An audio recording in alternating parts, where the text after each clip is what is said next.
How'd you like to listen to .NET Rocks with no ads? Easy. Become a patron.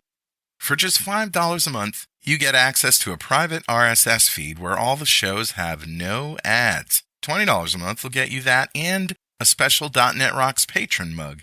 Sign up now at patreon.netrocks.com.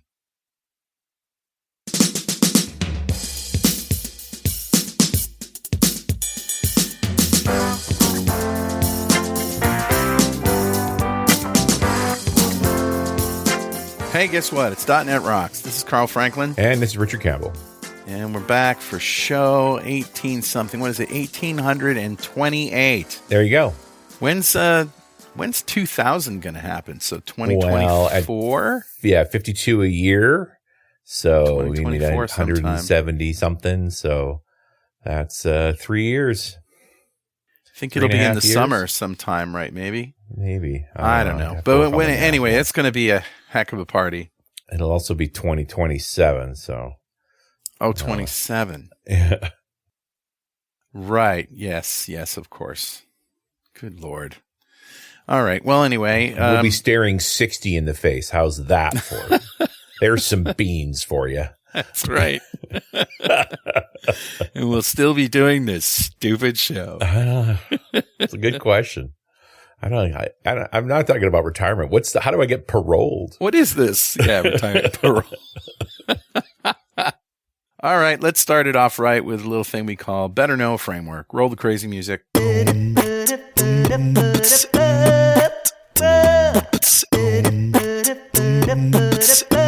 right, man, what do you got? I found this really cool thing called Be Flattened.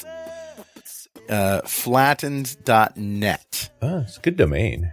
Yeah. So Be Flat is really the name of it. It's C# as you know it, but with Go-inspired tooling that produces small, self-contained, and native executables out of the box. There you go. I mean, can't you do that with .NET these days? You can compile to an executable. Yes, but this does not require an OS. Oh. Yeah. Okay. So here's what it says. B-Flat is a concoction of Roslyn, the official C# compiler that produces .NET executables and native AOT, Core RT, the ahead-of-time compiler for .NET based on Core CLR. Thanks to this, you get access to the latest C# features using the high-performance Core CLR GC and native code generator. B-Flat merges the two components together into a single ahead-of-time cross-compiler and runtime for C#. It can currently target x64, ARM64, glibc-based Linux, or ARM64 Bionic-based Linux, Android API level 21, x64, ARM64 Windows 7 or later, and x64 UEFI. And support for MUSL-based Linux is in the works. I'm sorry, I don't know these Linux acronyms. Muscle, but it's not capitalized, so it's just MUSL. Well, and UEFI is literally like before your machine boots up, right? That UEFI is the modern version of BIOS. So yeah, I knew that. I just don't know these Linux things. Yeah. So it's pretty cool, and it's I don't know if it's useful or not, but it's flat. What it makes is a very small executable. That's the thing. That's right. As small as it can possibly get. And no OS required. Interesting world we're in, huh? Isn't it? Yeah.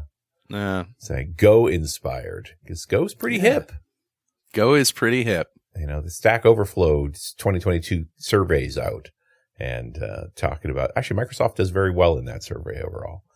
But folks like Rust and Go. Yeah. Anyway, that's a good one, bud. Cool. That is a good one. Who's talking to us today, Richard? Hey, a grandma comment off of show 1749, the one we did back in 2021, talking to Carson Gross about HTMX, which was tooling for, getting better access into all of the elements in HTML. And we actually had a conversation in there about APIs, right? Just that same capability of being able to access all the things that are necessary. And Edward Kielholtz commented back at the time. He said, I have to fully agree with the API part of this conversation. We're trying to create API implementations with an open standard and thus serve data, not HTML. right? This is your GraphQL mindset, like those kinds of things where it's just like, serve me the data, let me wrap it. I do think that your case would be a perfect fit for a back end for front end implementation between your front end and your actual back end. But yeah, that feels like a bit of overhead because it'd be an extra layer of code, which is fair. This is always the challenge, right? Is where does the transformation happen between the visual representation of the application and the coherent libraries on the back end for storing data and making calls and so forth. Like the way I've often described it is every app has some ugliness. The question is, do you know where yours is? And it is in that transform. I mean, for a long time, we just stuck it in the client, right? All of that manipulation happened and just turned into straight SQL queries that went to the back end or whatever. But then we decided that was a bad idea, and I don't disagree. And we have real back end services. So now where does it exist? Yeah. And HTMX was an approach to tackling this. And, APIs in general, you want to present in a form that's easy for the front end person to consume, but that also makes them very opinionated to the application too. Yeah. So it's a tricky balance. Yeah. Edward, thank you so much for your comment, and a copy of Music to Code By is on its way to you. And if you'd like a copy of Music to Code By, write a comment on the website at .netrocks.com or on the Facebooks. We publish every show there. And if you comment there and we read it on the show, we'll send you a copy of Music to Code By. And definitely follow us on Mastodon. He's at Rich Campbell at mastodon.social. And I'm at Carl Franklin at techhub.social. And send us a toot. I can't get past that. I'm still laughing about that. It's still funny. I can't get past toot. Nope. Yeah, somebody would send us a toot. We haven't received any toots yet, but am I tootless? Oh, maybe I have. Yeah, but I don't know if it was because of this. But send us a toot, and we'll read it. All right. No, we'll reply, of course. And that brings me to Tom. Let's bring back to the show Tom Kerkhove. He is now a senior software engineer at Microsoft, working on Azure API Management, leading Azure API Management's future to allow customers to build API ecosystems in a hybrid and multi-cloud landscape with its self-hosted gateway and Azure Arc, which I'm sure we're going to hear about. He's been working in the cloud native space for 5+ years and has been a CNCF ambassador since 2020. Welcome back, Tom. Thank you very much for having me back. It's been a while. I think it's been 2 years. Well, you changed careers. Yeah. Yes, indeed. What's up with that? Well, you didn't really change careers, did you? Or did you just change employers? I joined Microsoft 1 year ago. Okay. I figured instead of only using it, why not try to make it better? And are you going to be that guy who fixes the bug that was driving you crazy and then quits the company? Is that the gig? No. I'm still on a mission to have more support for Azure Event Grid, though. I don't work on that, but I'm still an advocate for that. So there you go. Let's hope I don't introduce too many new bugs. And of course, just being inside of the company doesn't automatically mean you have access to all of those teams or can have any particular amount of influence. Yeah, that's correct. The first time we talked about Azure API Management was with Vishwas back in 2016. That's a while ago, but it's always been a problem, right? It's just this, how do I present an API publicly and not screw it up? Exactly. And how do you add enough governance on top and make sure it's also future-proof, that you can easily prevent your customers from breaking your own downstream systems, etc., etc. And so I think over the past couple of years, it's been more and more important on building a solid API ecosystem instead of just exposing random APIs. I mean, the only place where I routinely bitch about people's APIs these days is Home Assistant, right? Is when I want a new piece of smart home hardware to interact with everything else well, and the API, most of the time the API just doesn't exist. I think the word smart is in question here. It's just hidden away, right? It's protected. So, while you guys were talking, I went and looked at Azure Arc, which is really the first time I've read about it, and just skimming it, it looks pretty amazing, and it fits right in with Microsoft's strategy of trying to create the 50,000 foot view of something to make a high level management tool that stretches into, that reaches into all of these different things. Yeah, exactly. So the main promise for Azure Arc is basically, if you cannot come to Azure, we will bring Azure to you. So you can reuse the same Azure control plane, but you'll be deploying applications running on other clouds, on-prem, or whatever. And that really is a big promise, because that allows you to deploy your applications, and you don't have to care will it be running on Azure or my on-prem system. You have this unified way of deploying management, governance, etc. So for example, in API management case, you can just deploy our self-hosted gateway with a simple ARM template, point to which cluster you want to deploy to. And you don't have to worry how to configure the whole damn thing. We manage that for you. You also have an Azure resource that represents that. However, we have other deployment mechanisms that allow you to fully configure the gateway, but you have to understand what you're doing. You're completely in charge, etc. And don't think I didn't miss multi-cloud. You hook up to Amazon Web Services and Google Cloud Platform as well. Yes. Wow. Yes. How much of this is a dev product versus an IT product, Tom? Because we talk about it on Run As all the time. Yeah, it started as an IT thing, but more and more of these PaaS services start to adopt it as well, which is good because developers also can use this. Yeah. And one of the typical demos you'd see is, hey, we have this Azure web app, which I deploy on Azure, which means I'll deploy it to a web app in West Europe, for example. However, with Azure Arc, you can create what's called a custom location. And the custom location is a representation of an Arc-enabled Kubernetes cluster.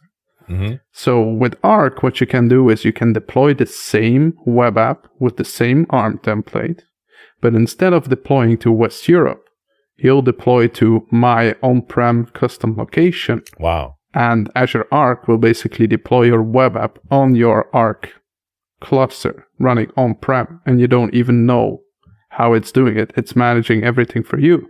But you can have the same control in Azure for that on-prem web. That's wild. The reality is I don't want to know. I just want it to be, I've been told to run it on-prem, so run it on-prem. Yeah, you don't care where it is. No.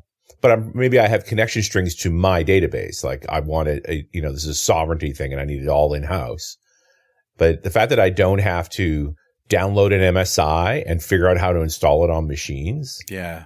Like that's pretty sexy. Yes, and have yet another way to deploy it and patch it and etc. And how is it going to get updated and all of that sort of thing? If it gets updated. Well, because all APIs are perfect in the first version. I get that. But so what differentiates Azure Arc from other deployment tools?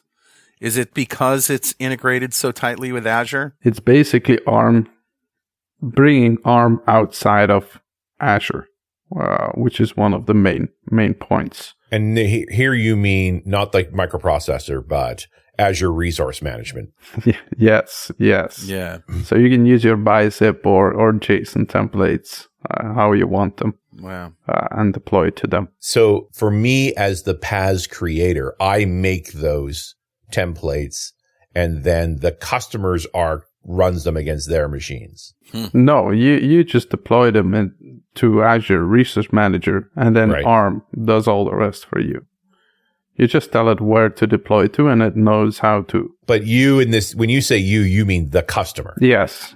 I'm, as a service provider, I'm not doing this. I've got it up and running somewhere. I give them a key to be allowed to run it through their Arc, and I give them the option to run it on-prem. Yes. You basically say instead of West Europe, deploy to this on-prem location. Right. That's amazing. Which is the beauty. And Azure API Management. So for us, it's still in public preview, but you can deploy our gateway through Arc as well. So for me as the service provider, if I make an update does that automatically propagate to all my customers, or do they have to request the update? Like, how does that work? That's up to you. So when you install our extension, you can say auto update, or you can disable that, and then it's up to you. But typically, we recommend customers to use auto update for minor versions. Yeah. So you run all the latest patches. Yeah, because otherwise you're going to call for tech support. The first thing we're going to say is make sure you're patched up. Yeah, exactly. You're just saving a step. Yeah. And this is just one of the deployment mechanisms we offer. So if we take a step back, so API management is a PaaS service for building an API ecosystem. So we have the gateway that is the data plane. Then we have our control plane, which has APIs, ARM is on top, etc., where you can manage how it's being monitored, which APIs are there, who's allowed to use it, etc., and the dev portal. Now, all of this is in the cloud. So a couple of years ago, what we did is basically we took that cloud gateway and made it a possibility to deploy the gateway wherever you want to run it. Right. So it is a Dockerized gateway, and you can run it basically anywhere because of that. All it needs to have is outbound connection back to Azure, because it pulls the configuration from the cloud, and then you can practically run offline even. So that means you can deploy this on a ship, which then loses connectivity for weeks. And then once it has internet again, it can synchronize to get the latest configuration, which is very powerful because that means you can use the same API gateway, same control plane, but bring the gateway basically where you need it. So because it's a Docker container, you can just use Docker, of course. But of course, the majority of the customers are on Kubernetes. Right. So you can also use a YAML file that we provide or a Helm chart to deploy this and easily get started. But of course, if you run the gateway, you get more responsibilities. You need to make sure that it's correctly configured, that it's highly available, that it's scaling correctly, that you're patching it. All of these things is up to you then. Yeah, so how much responsibility you want to take. But exactly. What I hear you saying is I can run Azure API Management on-prem. Yes, exactly. So just the gateway, but you can run it anywhere, even on your local machine for your testing. What about if I do this in production, what about authentication? Like we talk about that disconnected scenario, but then how do I actually have a copy of AD on the client? Like how am I doing my authentication for the API stuff? Yeah, so this fully depends on which policies you're using, which authentication mechanism you're using. So for example, if you're using just the built-in subscription that where you have a key, it works fully disconnected. If you use Azure AD, you'd typically have the JOT tokens, which you can verify, etc. So sometimes there you need to have the connectivity, but in theory it works totally offline. Right. You just got to be careful and do the offline safe things. Yeah. For example, we have a policy to log messages to event hubs. Well, if you're disconnected, that policy is not going to do much. Yes. Yeah. Will it queue them up and post them all when it gets through? No. Oh, okay. It will do a bunch of retries, but then it will eventually give up. It'll eventually fail. Yeah. If we would queue them up. I know. It depends on how good a tree policy you have. Yeah. If we would queue them up for weeks, then I hope you have a very big machine for the memory. It's going to add up. Yeah. Interesting. One of the differences with the cloud gateway is, of course, it's a cloud-native solution. So that means we integrate with cloud-native technologies. Right. So instead of using metrics in Azure Monitor, you can also choose to use metrics in OpenTelemetry, which you can then use in Prometheus, for example, and Grafana, etc. Right. Another nice integration we have is Dapper. So inside the policies, you can integrate with Dapper and basically invoke operations, get state from a Dapper state store, etc. Now you're meaning Dapper DAPR versus Dapper DAPPER, because why would somebody name two different technologies basically the same frickin' name and confuse us all? Hello, Link. I'm looking at you, Link. Yeah. Save me. Yeah, the cloud native Dapper. Yes. Okay. DAPR. Yeah. It's a good one, though. If you have a look at the logo, it's a nice reference to a butler doing everything for you. Right. I didn't notice that at the beginning. Well, and this just builds up this tool set around doing kind of responsible microservices, right? That if I present these services as APIs, I can bill for them. I can give them account restrictions. I can give them a maximum number of calls per hour. I can show the guy, limit a guy who's overloading things, who's got a runaway process, like all of that stuff. That was the exciting part about Azure API Management, right? Yeah. This is Yes, I totally. can't let one bad customer screw everything up for me. You get a kill switch. Yes. Love it. Yes. And you could do this in the past already. The only difference was that you had all these microservices running inside a cluster. Mm-hmm. But for all the traffic, it was going outside the cluster to API management and then back in. Right. Which is not very efficient. Yeah. And then we also had other customers that are on Azure, but then they also decided, hey, we will go to other clouds. Right, for other things. Where they could choose, hey, do we use the API management solution from the other cloud in conjunction with API management, or do we use the self-hosted solution?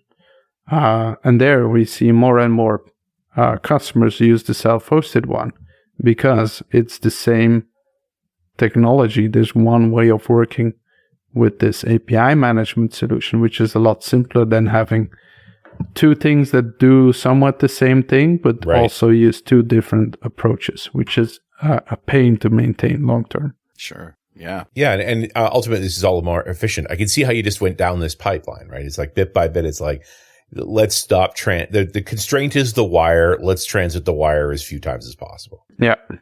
Agreed. Yeah.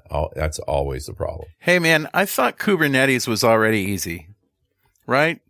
Isn't YAML like the end-all be-all of clarity and simplicity and power? I mean, do we really need another... White space is your friend. Do we really need another layer above YAML? Yes. It's still funny to hear the whole YAML versus JSON versus whatever fancy new format discussion we have. XML will save us all. Yes. In the end, we'll end up with XML and SOAP anyway. Yeah. So right. Why learn a new technology? But Azure already has a Kubernetes management and stuff, so that's just sort of wrapped in, right, to Azure Arc. Yeah. So Arc is actually a completely separate service, which is completely focused on the hybrid and multi-cloud aspect. Okay. But it also works nicely with AKS. So you can basically use them together, but it's more of Arc comes more from the perspective of we have these services on Azure, but also these on other clouds and elsewhere. Because Azure Arc is more than just Kubernetes. It also works for data services, for your VMs, I even think. So it's the whole spectrum of Azure to an extent. Well, and every one of the big clouds has a version of AKS, right? Yes. So does Arc understand them all? As far as I know, yes. Okay. The major cloud providers. The devil's in the details here. Yeah. Like I know I can use Bicep to push through to Terraform, but boy, there's some challenges there. It's not that simple. Yeah. In the end, Arc is basically using an agent that you install on the destination cluster. Okay. And then through that agent, they can basically apply whatever they need to. And I think... And this is where you get into sort of versioning problems, because everybody's improving these features all the time. And is the agent keeping up with the latest feature set that exists in AKS? You can see that in the cloud as well. Because you have to Arc enable your cluster. It basically installs that agent, which sends all the information to the cloud. And that simplifies things for us as a service as well. Mm-hmm. Yeah. It's not like you're going to make AKS portable to different services because they've already got their own incarnations. Kubernetes is everywhere. Yeah. That's why it's not going away, which is a good thing, but it's also a very complex thing if you're new to it. So I always tell people, starting with cloud native and Kubernetes, be prepared to get sucked in a whole new world because you'll learn a lot of new technologies. Yeah. And a lot of new patterns. But the tooling's gotten better, right? Yeah. I mean, isn't the way to go about this is just go straight to AKS, let it use its defaults, because none of the assumptions it's making are going to hurt you if you do have to take control of it manually. Yeah. And so before I joined, I used to be a consultant where I saw customers move to Kubernetes and containers. Mm-hmm. And actually, the first step should just be start with containers. You don't need Kubernetes. Right. Use something like Azure Container Apps so that you get used to using containers, scaling them, patching them, which also works well with our self-hosted gateway. But once you're there, it works on Kubernetes because it runs on Kubernetes. Right. Then if you need control, you can still go to Kubernetes. And then you can learn the Kubernetes concepts because you already know how to work with containers. I mean, one would argue you go down the container path to realize why you want an orchestrator. Yeah. Because it seems like a lot of ceremony until you have 40 containers. Right. And are thinking, I need to build tools to manage this. It's like, hey, look, there are tools to manage. Yeah. Yeah, completely. But still, if you even have one application, containerization can be a good solution because what you run in production is what you run locally. And it's simpler to ship this rather than some custom thing that needs to have a handbook to deploy or have an automation pipeline. Well, I mean, you've sold me already on the idea. Maybe we can dive into a little bit after the break. But for now, let's take this pause for a couple of very important messages. Hey, this is Carl, and if you haven't heard my new podcast, Security This Week, you're missing out on an extremely serious look at the week's hacks and what they mean to you. Check out this little clip to get a hint of the searing insights you'll get by listening to Security This Week. If 3 people have a secret and 2 are dead, you can keep the secret. Remember that. More wisdom from Patrick Hines. Thank you very much. I think that's a Russian proverb, actually. Yeah, I know a lot of people who open a bazillion tabs and never actually reboot and just keep it all open. Who would do that? I could give names, but I think I'm guilty of that. Yeah, we should be rebooting every day. I reboot every day. Yeah. Honestly, add that and your cell phone once a week. Those are some strong recommendations. You should reboot every day and you should shower every day, whether you need it or not. That's your STW homework, kids. But if you get to pick one, reboot. Reboot over shower. Ew. So I plugged in my webcam and it didn't work. So I unplugged it, plugged it in, couldn't get it to work. So I had this other webcam that I bought. It's kind of a no-name webcam, I think it was made in China. Or Moscow. And I got it because it was cheap. And I plugged it in, and all of a sudden, I looked like a colorized Ted Turner movie. It works great. It looks terrible. What you'll find is a great feature of that camera is there's no turning it off. So it's wonderful. It's actually 4K, so you get twice the size of crap.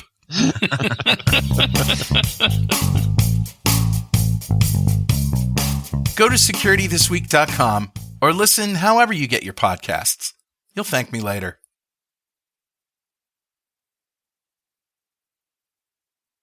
And we're back. It's .NET Rocks. I'm Carl Franklin. That's Richard Campbell. Hi there. And that's Tom Kerkhove. And we're talking about Azure API Management and Azure Arc, which is new to me. How long has Azure Arc been a thing? I think it was announced around the time I was at the very last big in-person Microsoft conference. Yeah, 2019. Yes, 2019 Ignite. 2019. Wow. Okay. But it was, again, very much an IT product, right? Yes. Yeah. Microsoft acquired a cross cloud tool. I know we talked about this on Run As back in the day, and I think that ultimately morphed into Arc. I feel like Arc's gone through a bunch of iterations. Yeah. Because depending on who you talk to and what blog post you read from what time, the descriptions keep changing. Yeah, and that's what I was mentioning earlier. Is it really started as an IT pro thing, but now it has evolved that much that now developers can benefit from it as well, because the services they care about are starting to embrace it as well. And also the fact that in 2019, very few customers were doing multi-cloud and hybrid, but today this is a lot bigger, at least from what I'm seeing. There's more companies looking into this for various reasons. How does one even begin to get started with Azure Arc? Are there good resources, videos, however you get your information, podcasts, online tutorials, sample projects? So there are tutorials. There's also the Azure Arc Jumpstarts reference, which basically has these recipes per services that you can use. Nice. But that's typically how I personally dive into those. Specifically for API management, we have a tutorial which basically walks you through the process of deploying our self-hosted gateway as an Arc extension to your Arc-enabled Kubernetes cluster to do all of this. Wow. There's a lot of stuff there. So, I mean, first you've got to have an API that you want to deploy. So are there any hints and tips you give to developers building APIs to make them work well with API management in Arc? Yes. Always store your state outside of APIs, and don't start with microservices from day one. It's okay to start with a monolithic API that you split later on, because that's a lot of pain you're introducing if you don't know the good business domain that you're working with, and it can introduce a lot of overhead. Is that really a performance issue to break things down when they start getting used? Like, you probably already built this monolith, just deploy it and figure out where the pain points are? Yes. Okay. That's exactly what I always recommend, because an API so API management is basically an API gateway on steroids, meaning you're exposing your APIs to your customers through a reverse proxy that does smart things for you. If you have a monolith which you want to split later on, the API gateway is there to help you. The customer will not even notice that you're breaking your monolith apart into multiple microservices, because you will use policies and traffic routing logic that does that in the backend, but customers won't even notice. And this is where an API gateway is really essential, where I always recommended customers to use an API gateway from day one. Even if you don't need it already, it is a future-proof solution.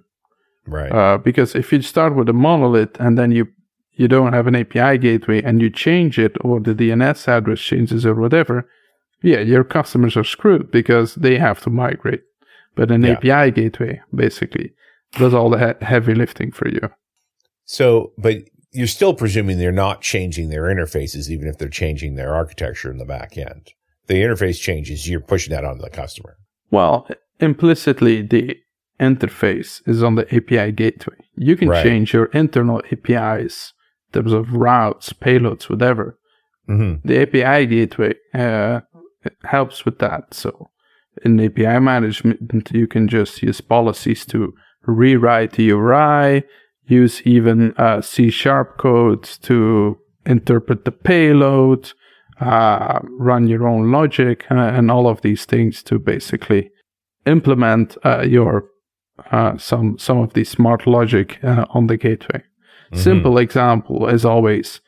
So in .NET 7, they introduced rate limiting. So now in your API, you can easily add rate limit logic on your APIs, which is super great. But if you have an API gateway, why do it in the API if you can fail fast on the gateway to even avoid them hitting your API? Exactly. Right. So all these kind of optimizations you can defer to the gateway to help you there. That's nice. And do I have to write code to have rate gate limiting, so forth? Isn't that all stuff that I can instrument over top of it with the API management stuff? Yeah, so you can add policies. We have a lot of them, going from rate limiting to limiting concurrent calls to caching to validation to a whole plethora of policies. Right. However, you can also add your own custom code. And those are in JSON, not YAML, policy. right?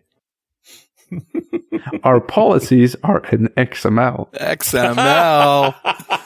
What? You're going to get them all. 1999. You know you are.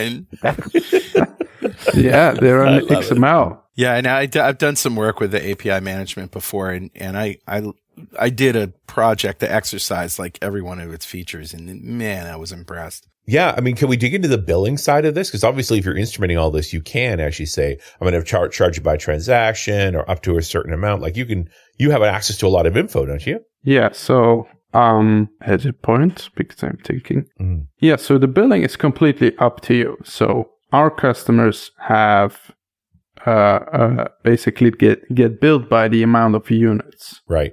Which is just a predefined amount. However, as a customer, you also gain insights on the usage of your customers. So we have what's called API analytics that basically shows you per group, per product, per API, or per subscription, how many calls they did. So in theory, that means you can, and that's also one of the key selling points that I used as a consultant is, if you are a PaaS or a SaaS service, this is where you can get all your consumption-based billing for your clients, because you know exactly how many requests they did. Right. And that is also a good source for your uptime. Because if you have one customer that is hitting your APIs, you can easily pinpoint who it is. Yeah. You can also say, hey, if you're not going to back off, we're going to add more rate limiting just for you. Yeah. And then you apply the policy, and then poof, in just a couple of seconds, they get throttled and your The rate limit hits. system is back up and running. So that's really, in my opinion, a valuable source. But yeah, we have more observability features there, like just regular Azure Monitor metrics. You can, like I said, log all the requests to Event Hubs. It basically is up to what you want to achieve. Right. Now, typically, does a given customer have a single authentication entry or identity to the APIs, or could individual employees within that organization have separate authentication? It depends. Good answer. You could still be a consultant. Once a consultant, always a consultant. No, it honestly depends. So API management has the concepts of subscriptions, Right. users, groups. So you can use all of that. That's awesome. Yeah. And that's the real important answer there, is that Yes. you do understand the idea of multiple identities within an organizational identity. So I could granularize that way. Yes, but it's not enforced, because you can expose APIs that are just open. Open, yeah. So no authentication. Mm-hmm. You can use policies to do JWT validation, which is not tied to subscriptions, but that ties into Azure AD. You can use cert authentication, all of these things. So it really depends on what you want to achieve. So in other words, yes, anything you want. Yes. Yes. Not it depends, but yes. Yes. See, that's a PM's answer. The consultant's answer is it depends. The PM's answer is yes. Yes, we can. However, no or matter yes, how but. you want to do it, we can handle it. We can do it. We just have to charge you enough for it. That's right. All things are possible with enough money. Yeah. Oh, yes. Otherwise, we will force the devs to do it. I'm a PM. I can make somebody do this for you. Yeah. I guarantee it. Well, and the whole Azure identity thing, have you guys got a new name now? They've created a new umbrella term for Azure identity. Honestly, I do not know. You don't have to deal with this. I think it's just Microsoft identity, isn't it? Well, it's now called Microsoft Entra. I didn't know that. Oh, the terms just started coming now. It's got Azure AD under it, but I think, do you remember when we talked about Azure B2C ages ago? Yeah. And they were saying, like, listen, this stuff's going to change. Yep. I think this is part of the change, is that they're definitely reorganizing. And I happen to know. I have about 7 Blazor Train videos that I have to redo, so that keeps me happy. you know what's even better than making content? Remaking content. That's it.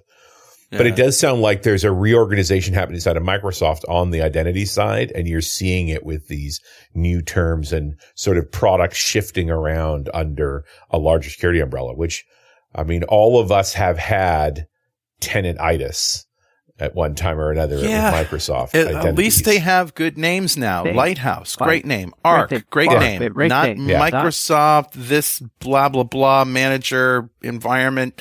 But Entra is just a made up word. Yeah, it doesn't matter. It's easy to remember. You're happy with that. Easy to say.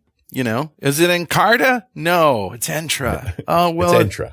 Just take out one syllable and it's Entra. I mean, again, this is the advantage I have living on the IT side as well, is that I'm constantly exposed to the stuff that we're going to have to deal with as IT folks, right? Like, I didn't mean to make fun of Microsoft. I mean, no. I'm still making fun of what they used to do, but because we can never stop making fun of that. But now it's good to see that they actually have these 1 and 2 syllable names for things that are easy to remember. It's a good product name because you can grunt it. Yeah, if I see one more thing that ends in name that ends in foundation, we're done with that. We're done with that. Thank God. Now we got Entra.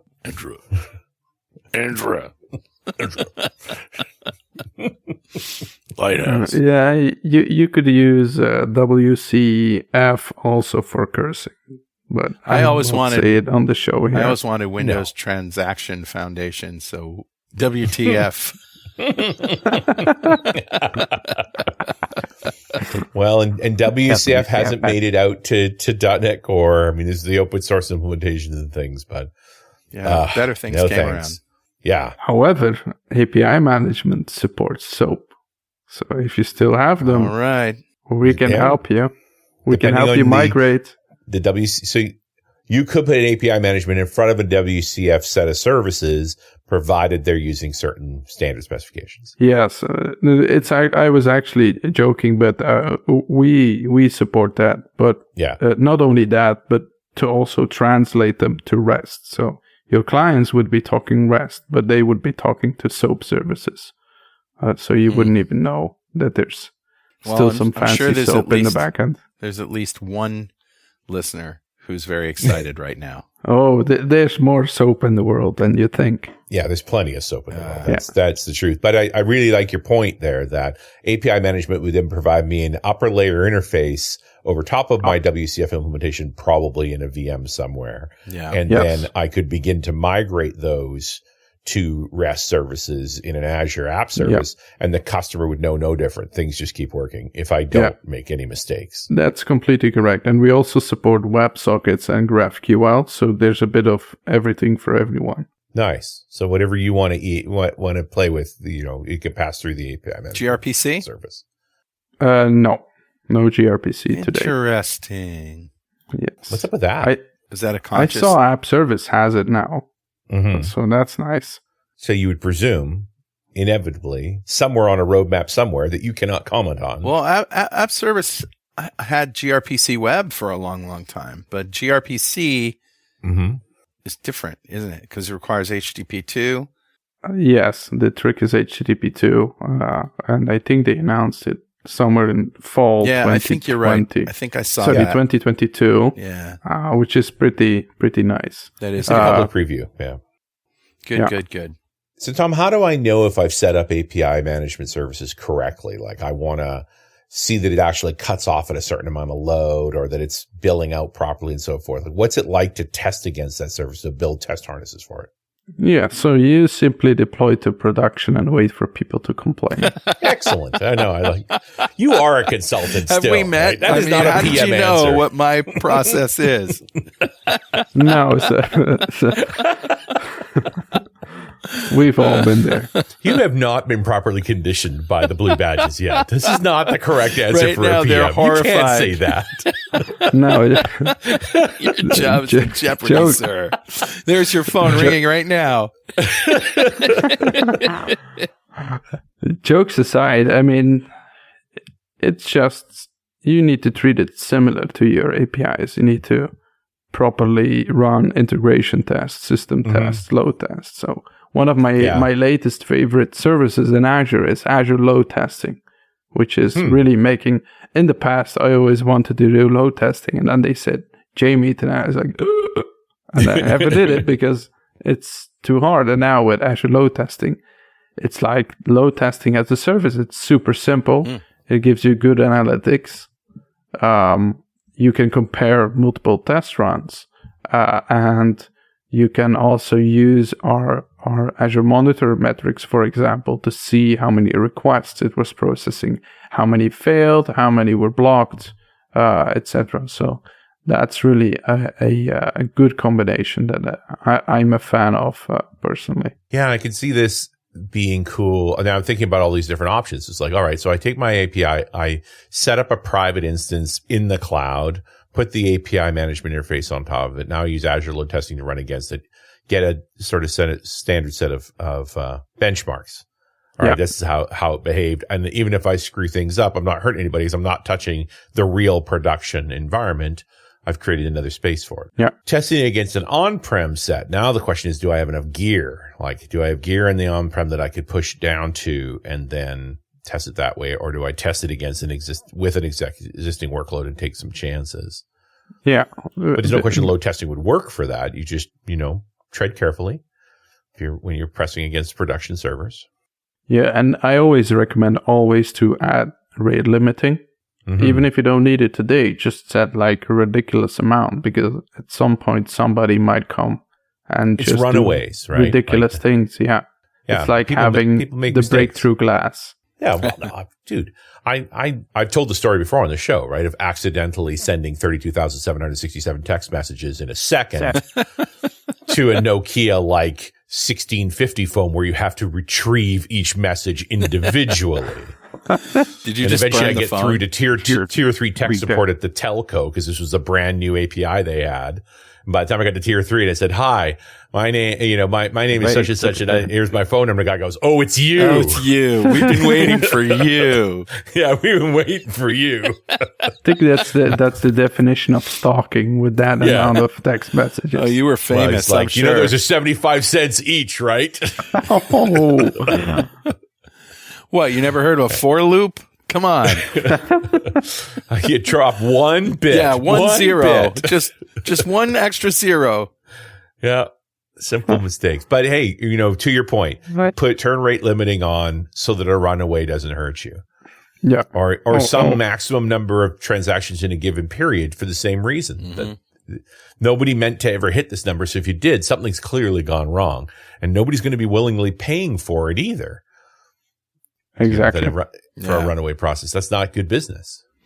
Yeah, when you're working for, you're doing a project for a private company and they have a handful of customers and stuff, it's not such a big deal. But when you've got forward public facing APIs, right? Like, any of these cloud providers with their services that they have to provide, they absolutely have to have some management thing in front of it. But what is there a case to be made for, the customer that's got maybe 1,000, 2,000, maybe even 20,000 customers that are hitting an API with authentication, so we know who they are. Do we still need API management there? Yes, you'll always benefit from having an API management solution in front. The use case will just be different. Like we don't only have multiple SKUs. So, for example, the big enterprises will go with premium because they have VNets and they need more capacity, whatever. But the smaller companies can use a smaller SKU or even the consumption-based SKU, which just gives you a lightweight API gateway where you can use subscriptions and all the policies, but not all the fancy bells and whistles. And that's like a good way of starting with an API management solutions for the policies, but also for decoupling your internal infrastructure from the customer so that you are actually future ready in case you want to change things internally. That does make sense. Even though there's only 20,000 of them, they still don't want their software to stop working because you deployed something new. Yeah, exactly. And that's also something that Troy Hunt is using because he runs this small service called Have I Been Pwned? And he actually uses API management for his APIs. He blogged about it a bunch of times. Yes, where he had this problem where he went on some show and then suddenly everybody goes to the website and checks if they have been pwned, which basically flooded his APIs. Well, there you go. That's a public-facing API, right? Perfect example. Yes, but even he is using the consumption SKU because it just does what he needs, and he gets billed per request, right? Which is a really good solution to get started with. Yeah, it's a good solution. Well, this is cool stuff, Tom. And congratulations on your new position. And it's good to have friends behind the lines working on this stuff. You know, someone that I can call when my crap doesn't work. No, I'm kidding. And then I will say you can open a support ticket. A support ticket. Exactly. Now he sounds like a PM. I'm going to use that on my wife. Yeah. The garbage didn't go out today. You're going to have to open a support ticket, honey. All right, Tom. Thanks again. It was great talking to you. Thank you very much for having me. All right. And we'll see you next time on .NET Rocks.